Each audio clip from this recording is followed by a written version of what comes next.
Assalamualaikum warahmatullahi wabarakatuh. Selamat pagi dan salam sejahtera bagi kita semua. Alhamdulillah dapat berjumpa kembali di channel kami yang pada liputan kali ini mencoba mengangkat tema hijaukan lahan, nikmati prosesnya, dan tumbuhkan harapan. Pagi ini kami telah bersiap-siap untuk berangkat menuju ke kebun. Segala perbekalan telah kami masukkan ke dalam mobil, termasuk perbekalan makanan, peralatan masak, dan bercocok tanam, serta tanaman yang sebelumnya telah kami semai untuk ditanam di kebun. Untuk menghemat waktu perjalanan, kami dari Depok langsung melewati tol Jagorawi. Alhamdulillah cuaca cukup cerah, lalu lintas juga tidak terlalu padat. Semoga lancar terus perjalanannya.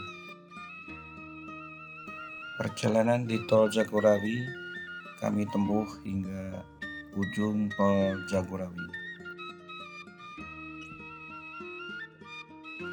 Sesampai di gerbang tol Ciawi, alhamdulillah antrian di pintu keluar tol juga tidak terlalu ramai.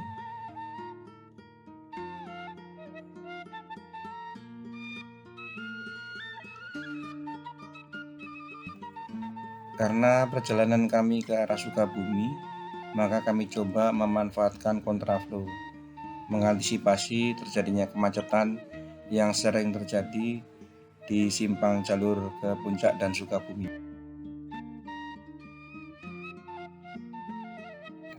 Dan ternyata memang hari ini telah terjadi kemacetan yang cukup panjang di area persimpangan jalur Puncak dan Sukabumi. Jika tadi kita melewati jalur biasa, barangkali mungkin kita bisa tertahan sekitar 1-2 jam perjalanan.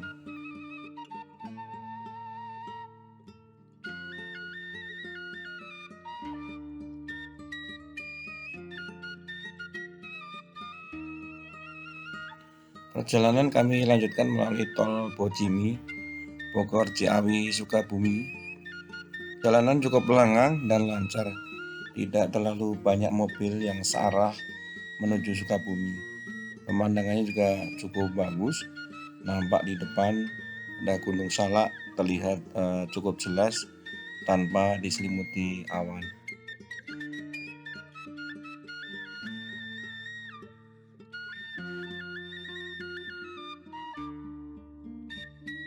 Dari tol Bojimi kami keluar di pintu pertama yaitu Caringin. Alhamdulillah perjalanan di tol Bojimi sangat-sangat lancar. Kami merasa sangat dimudahkan dan cukup menghemat waktu perjalanan. Meskipun dari sisi tarif barangkali tol Bojimi ini masih terhitung lebih mahal dibandingkan dengan tarif tol Jagorawi. Namun jika kita melalui jalur biasa, melalui jalur Ciawi Sukabumi, barangkali mungkin kita juga akan banyak sekali dihadapkan pada titik-titik kemacetan.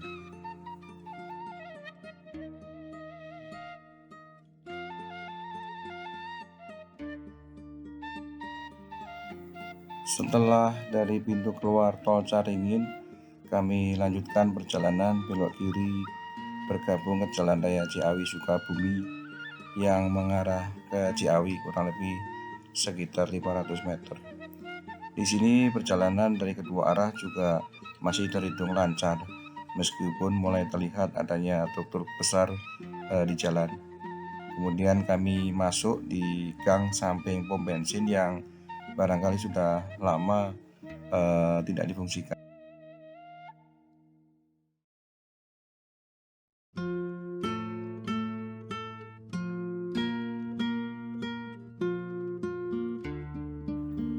Meskipun jalan di gang samping pom bensin relatif sempit, namun masih dapat dilalui dua mobil berlawanan arah secara bersamaan.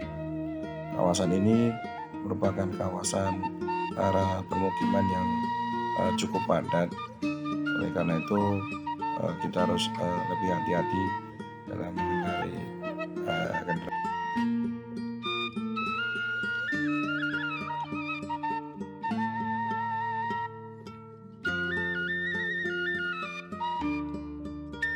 Perjalanan kami lanjutkan melewati lorong di bawah jalan tol. Ini sebelum sampai di lorong tol, memang jalannya agak sedikit menurun, tetapi secara umum kondisinya sangat bagus kondisi jalannya, dan ini sudah menjadi jalan yang relatif banyak lewati oleh kendaraan. Nah, ini di lorong jalan di bawah tol memang ada sedikit genangan air di sini, tetapi barangkali tidak sampai mengganggu. Kemudian setelah melewati lorong ini kita melanjutkan perjalanan agak sedikit menanjak, tetapi juga secara umum jalannya juga relatif cukup bagus dan bisa dilewati oleh dua kendaraan secara bersamaan, jadi bisa papasan. Kemudian kita ikuti terus jalan ini agak sedikit menanjak, tetapi di kiri kanan jalan juga banyak ditumbuhi oleh tanaman, jadi kelihatan lebih sejuk. Kemudian setelah melewati atas jalan tol, ini di bawahnya jalan tol, kita akan belok kanan ini di samping SMP Negeri 1 Caringin. Nah, ini memang jalannya relatif lebih sempit, dan ini hanya bisa dilewati dengan satu mobil atau kendaraan karena memang sangat sempit. Di kiri kanannya ini juga bahu jalannya agak dalam. Barangkali ini mohon nanti dari pemerintah Kabupaten Bogor nih bisa mengupayakan pelebaran jalannya. Nih sebetulnya di sisi kanan jalan ini masih ada tanah yang bisa dibangun, setidaknya diperluas jalurnya sehingga kalau misalnya berpapasan dengan mobil dari lawan arah ini bisa menjadi lebih mudah untuk berpapasan. Kemudian juga tadi di samping juga kanan juga ada sampah yang barangkali cukup mengganggu juga. Nah, ini jalannya sudah menjadi sangat sempit. Di kanan itu sudah jalan tol dan agak susah untuk dilewati kalau memang papasan dengan mobil dari lawan arah.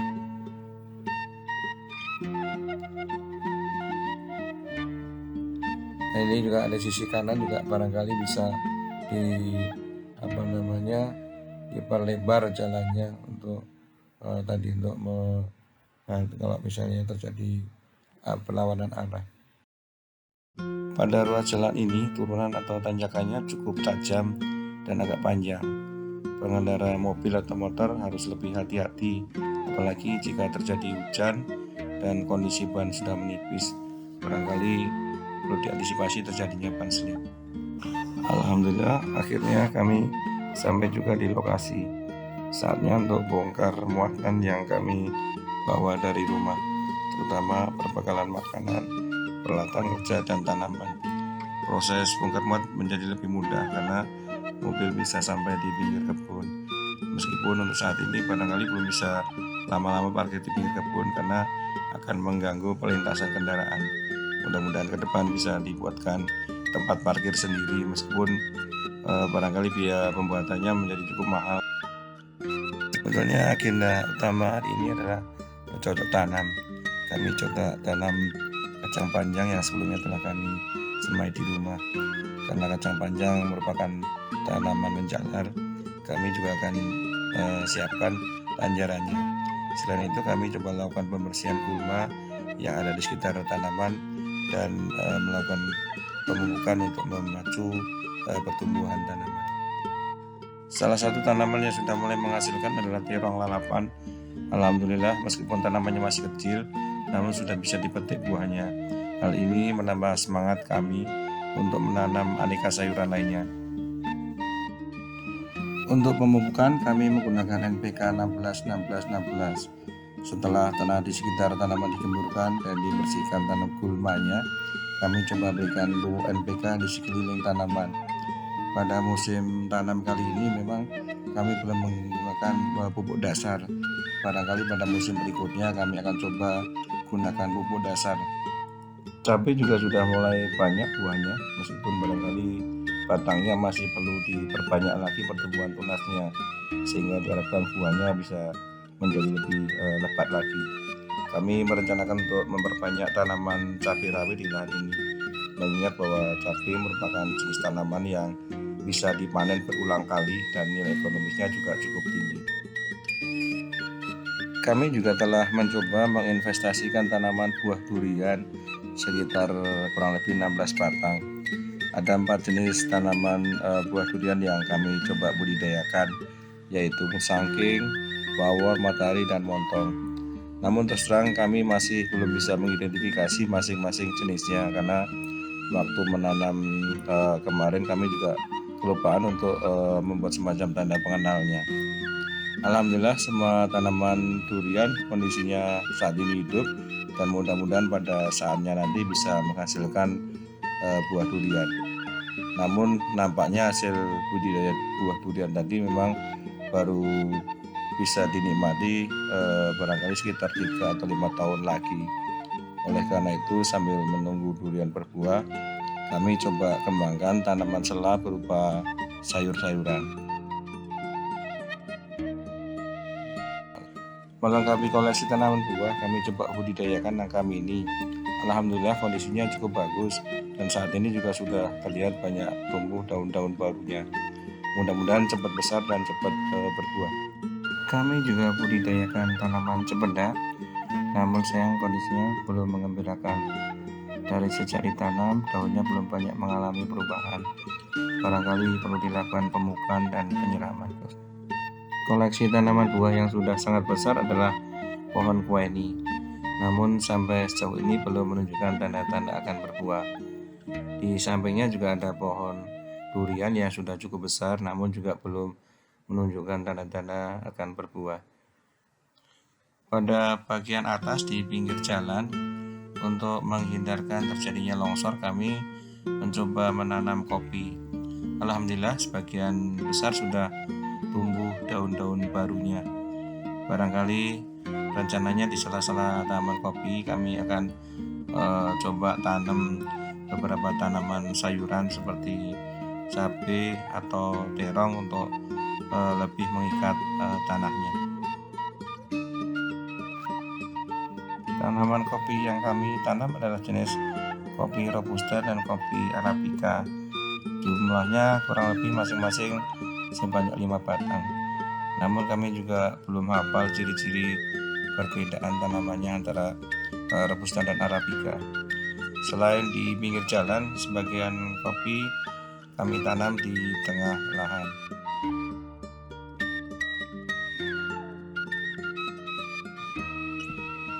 Dukungan logistik menjadi salah satu hal yang sangat penting. Sementara para bapak-bapak sedang sibuk bercocok tanam, para emak-emak dan adel juga sedang disibukkan dengan menyiapkan masakan untuk makan siang. Budi Ani dan Tante Nining sedang menyiapkan membuat urap, sedangkan Adel sedang merebus air untuk membuat kopi dan teh.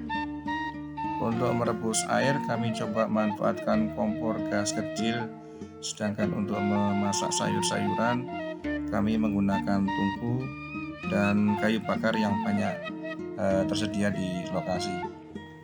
Bahan-bahan masakan sebagian kami bawa dari rumah, dan sebagian lagi kami beli di jalan menuju lokasi. Kebetulan di sepanjang jalan pada bagian gang padat permukiman penduduk banyak yang berjualan sayur-sayuran, bumbu dapur, dan aneka buah-buahan.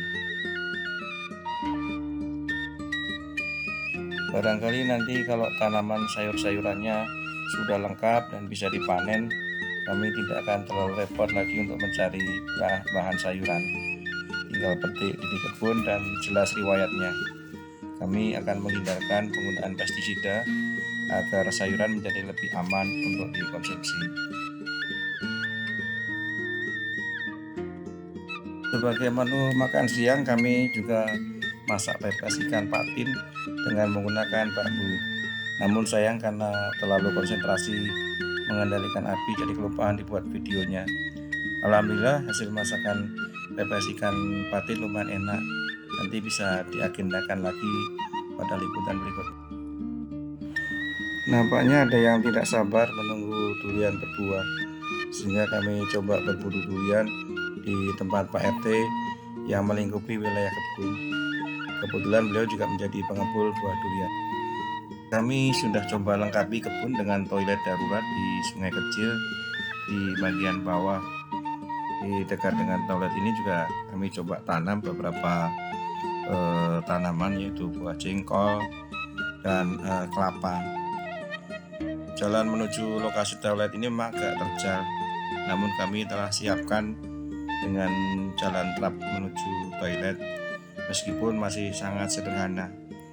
Barangkali nanti akan kami lengkapi dengan pegangan tangan pada trap tersebut. Selain itu, barangkali anak tangga menuju lokasi juga perlu ditambahkan dengan lapisan pasir atau krakal atau kerikil. Di dekat sungai juga telah dibuatkan tumpuan bambu yang cukup lebar, namun memang masih perlu ditambahkan penutupnya.